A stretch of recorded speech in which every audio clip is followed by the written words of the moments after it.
Ar tu gyveni mieste, ar pastoji pakliūni į kamščius, o gal tu tiesiog nori nuvažiuoti greitai į McDonald's, ar per 20 sekundžių įsikrauti iš bagažinės. Jei taip, šis elektrinės dviratis kaip tik tau. Ar mes gausim tik dviratį, o gal ir kažką kitą gausim? Eikime pažiūrėti. Taip pat pati dėžė gan portabiliai pakuota ir kažką jau gavome.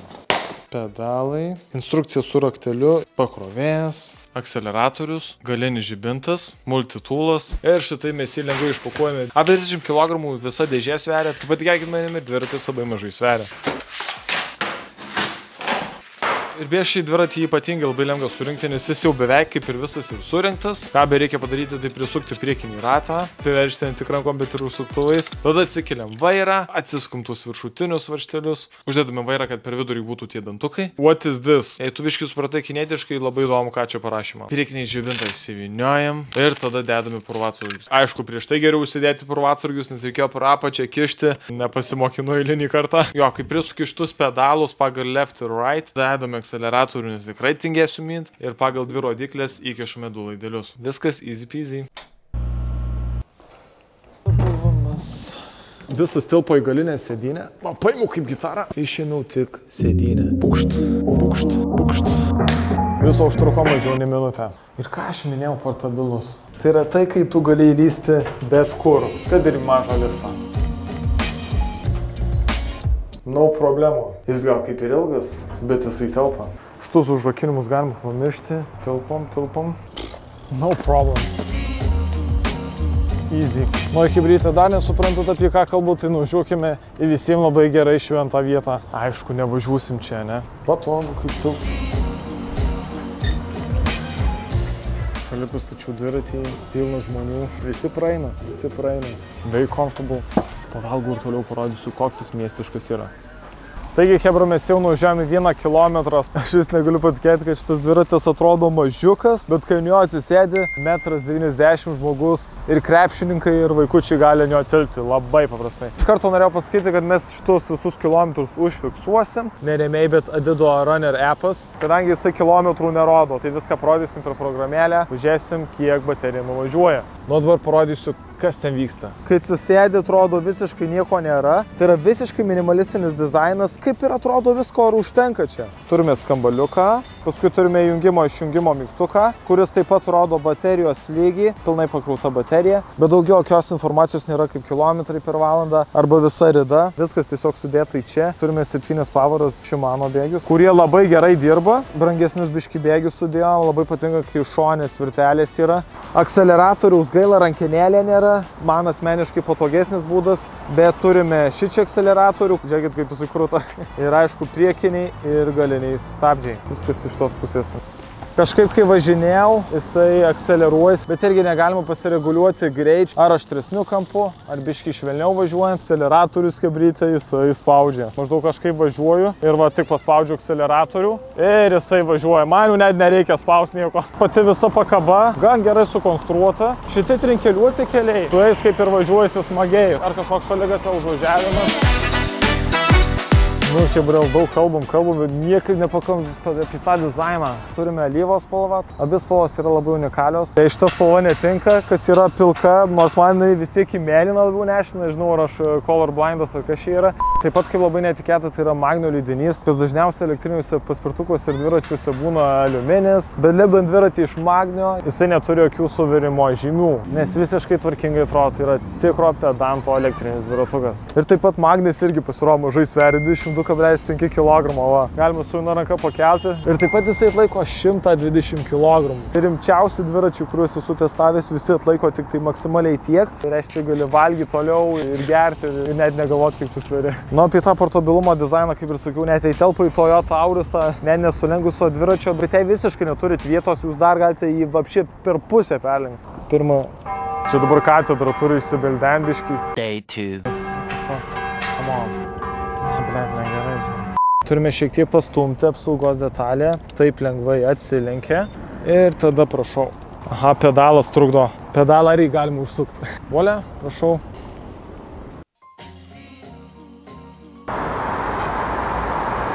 Štai kodėl verta atsinaujinti iš 4 ratų pereiti į 2 ratelius. Nebebus tokių problemų tikrai. Tai vad biškį pavažinėjau, supratau dar labiau charakteristikos, kaip viskas veikia. Baterija chebrytė vieną padalą jau pasidavė. Mes nuvažiavome apie 10 km, jau nukrito viena batodala. Žiūriu, offroado yra, bet važiuojam gal civilizuotų keliuku. Būkime tikri miestiečiai.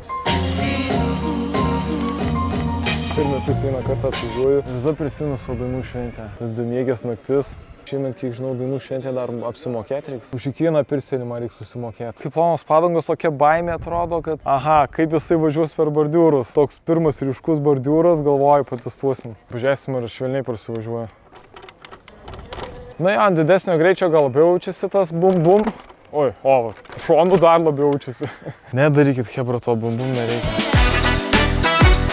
Nu, dviratuk, ar įsigasi mūsų lietuviškų kelių. Offroadą padarom biškį. Akmenukų keliukas. Nu, klausykit, važiuoja. Nu, net prasikasa ratai.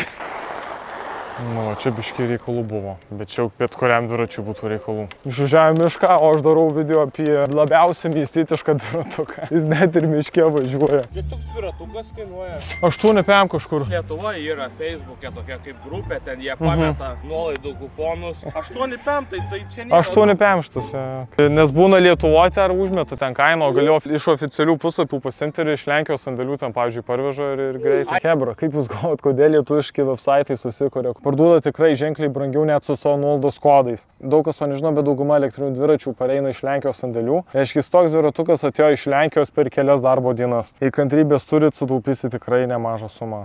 Tad pavažinėjęs daugiau nei 10 km tikrai jaučiasi tas intuityvesnis sukimo momento variklis. Ir šitas dalykas labiausiai pasijautė būtent Vingio parke, kur lygus kelias ir daug to kelio. Ir yra tų kalniukų ir nuokalnių. Jaučiasi tas visas motoro darbas. Sklenda mielas garselis iš jo. Ir aišku, kaip būtų keista, galima važiuoti su miške. Aš tik tai minu ir girdėt, įsijungia tas motoras. Čia tai atsijungia motoras. Oi, tie boltai. Taip pat visas tas handlingas, tas vairo sukimas. Dažniausiai dviračių sukimas būna stabilesnis, sunkesnis. Taip ir šito dviračio tas visas stabilumas yra. Reiškia, net važiuojant viena ranka, jauti, kad jisai sunkiai sukinėjasi. Nu ir subiniukui, spiruoklėje. Visas dviratis atrodo gan kietas, ne toks visas metalinis. Labai patogu, yra spiruokliavimas. Pasirodo, tik ir užtenka. Blog. Tai va, čia nepamaiu. Na visi labiausiai nieštinti tema, tai kasgi ten viduje, kokio ten velnio pridėta. Ar apsimoka imti, ar išvalina, ar daug nuvažiuoja, žinai. Taigi čia turime 250 W motorą ir 36 V bateriją. Nelabai galingas variklis, bet labai gera baterija. Ir su baterija galima nuvažiuoti apie 55 km. Tai va baterija labai šustra, o variklis 205 W. Įsijungiu appsą, kur rodo kilometrus. Turim 15. Nu jo. Ai, mylių per valandą, blėt. 2,1, 2,3, lygiai 25 km per valandą. Nu taip, gazuojasi iki 25 km per valandą, bet tai reiškia, kad jums nereikia visiškai jokių teisių. Ir jis gazuoja gan greitai, nes tai yra sukimo momento versija. Kadangi jis turi botuvo ir visa ta nauja technologija, jisai naudoja visiškai mažai elektros. Ir štai ir sako, kad galima nuvažiuoti labai daug su juo. Na dabar chebrytę pažiūrėsim iki pačio vakaro. Daug prisikalbėjau, daug prisibazarnau, pažiūrėsim, kas čia iš tikrųjų sudėta. Na ir tada tikrai turėsiu ką daugiau papasakoti. Sakau, kaip pradžioje ir išgąsdino tos padalos, bet panašu, kad jos dabar nepasiduoda. Mes jau chebrytę nuvažiavom 24 km, nors nebuvo taip, kad vieną akceleratorių spausčiau. Pažiūrėsim, kaip jisai stabdo. Bet čia mechaniniai stabdžiai ant didelių greičių hidraulų žymiai geriau dirba. Nu, pažiūrėsim. Tokio drift. Stabdo. Bet stabdo tikrai gerai. Kaip mechaniniai stabdžiai, tai aš nustebęs. Eik, tu man atsmirda. O dabar žiūrėkime į šitą tamsukę ir parodysiu paskutinį triuką, kurį pamiršau. Kaipgi čia minimalistinis dizainas, kągi čia dar galima įdėti? Ogi pasiruoštas mygtukas ne tik išjungia ir jungia dviratį, bet ir įjungia lempas. Vienu paspaudimu suveikia. Nu, o ką daryti, jeigu kompas jau net nebeišvežo Minecrafto? Apsilankykite į rpc.lt. Užeinate čia, durys. Ir čia jau. Prašau. Man reikia parduoti šitą dviratį, turi kažką pakomentuoti dabar apie jį. Vienas iš geriausių dviračių pasaulyje. Pirk dabar, čia, vietoje. Kokios blekės. Išklijuota dar viskas. Aš žiūriu tai, ko aš ant savo dviračio neturiu. Mano dar minti reikia. Kokią 20 dviračių dar pardavėm papildomai. Gali pralėkti, man. Ai, tu čia nori įsibandyti. Antiek VR vieta didelė, kad su dviračiu gali lakstyti. Nu, ir taip pradingdami dviračiai. Va taip reikia vok dviračius. Nepatiko, jau grįžti.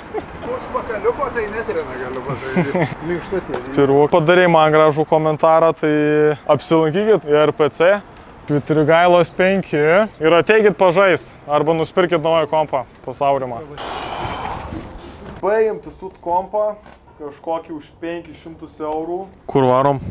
Kebabą. Statom lenktynės, Tokijo Vilnius. Va, karoči, man net min nereikia, o žiūrėkit į... Nu gerai, pasistengi. Taip tai niekada gyvenime nevažinėjai. Lenktynės iki kebabinės. Vis dar 2 padlos. O man turi būti 0 padalų. Tai realiai, man atrodo, dar aplink visą Vilnių reiks parvažiuoti. Ne, bet Aurimas tai išalkės, karoči. Am, tu dykšt, bai. Papildomai nuvažiavom 23 km ir papildomai nieko neiškuravim. Važiuosi namo, išsimiegot. Dėjų kompanija yra ta, kur neužmušiu to dviračio. Šią mašinę užmušiu. Jau paskutinė padalų liko. Gazu! Jo, majo. 3 diena bandome užbaigti tuos kilometrus ir pagaliau mes juos užbaigėm, hebra. Pirmą dieną užbaigėm su 4 kilometrais, tada dar tą pačią dieną 4 kilometrus, dar galiausiai 35,8 kilometrus. Kas iš viso gaunasi maždaug 45 kilometrai. Ir tai dar ne viskas, buvau vienu momentu pamiršęs jungti šią aplikaciją. Tai žodžiu, hebra, 50 kilometrų tikrai su galima nuvažiuoti. Net dabar, kai jungi bateriją, dar vis viena padala likus, kuri net nemirkčia. Ir jis beje gazuojas. Kažkaip jau juokingai skamba, bet... Nu, dabar chebrytė pakalbėkime pliusus ir minusus. Šitas dviratis gal ir yra lėtas, bet jei nori pasportuoti ir nori naudoti elektrą, abu galima sujungti į vieną, kadangi turi 7 bėgius, aukštesnės pavaros ir net važiuojant 25 km/h gali dar ir paminti. Kitas dalykas tai tas Magnio lydinys. Aš kai esu toks biški pedantas, kiekvieną šonuką reikia pažiūrėti ir kadangi Magnį gali taip gerai suvirint, labai... elegantiškai atrodo. Dar paskutinis pliusas, jis yra velniškai lengvas, jis sveria tik 22,5 kg. Matėte, kad mieste galima visur prasinešti ir McDonald'ą, nuo laiptų ir lifte, ir dar net Lidl'e šiandien buvau nuvažiavęs, visur sutelpi ir gali labai paprastai vedžiotis. O į dar per daug kilogramų ši baterija yra išorinė baterija, aiškiai, šią bateriją galima išimti arba išimti ir įdėti kitą. Dar paskutinis pliusas tai tas sulankstamumas. Jis labai puikiai susilanksto. Tai minusai tai iš karto greitis. Jo, aš tas žmogus, kur mėgstu greitį. Man asmeniškai aš esu užmiesčio vairuotojas, o užmiestį, kur žmonių nėra, tikrai norisi ir prasilėkti ir biškį to adrenalino gauti. Jisai iš vietos traukia eiktų savo. Kas mieste važiuoti, tai yra visiška pasaka. Na ir kitas minusas irgi gal labiau kaip iš off-roaderio pusės, tai... Bet iš amortizacijos pusės tikrai jaučiasi, kad tik tai va čia ir amortizuojasi. Bet nuo šito man visiškai neskaudėjo. Tai jis kaip ir komfortiškas, tik visada norisi kažko daugiau. Paspaustą like mygtuką nepagailėk. Tikrai dedu daug darbo ir pastangų į šią kūrybą. Na ir taip pat šiam dviračiui šiuo metu yra akcija. Nuorodo aprašyme, neikit tuos lietuviškus puslapius. Ten yra visiškas skemas su tom kainom. Čia atveža iš Lenkijos sandėlių greitai, patogiai į namus ir sutaupys tikrai daugiau pinigų. Tai va, nuorodo aprašyme. Na ir su jumis buvau Šioris ir sutiksime labai greitai. Iki.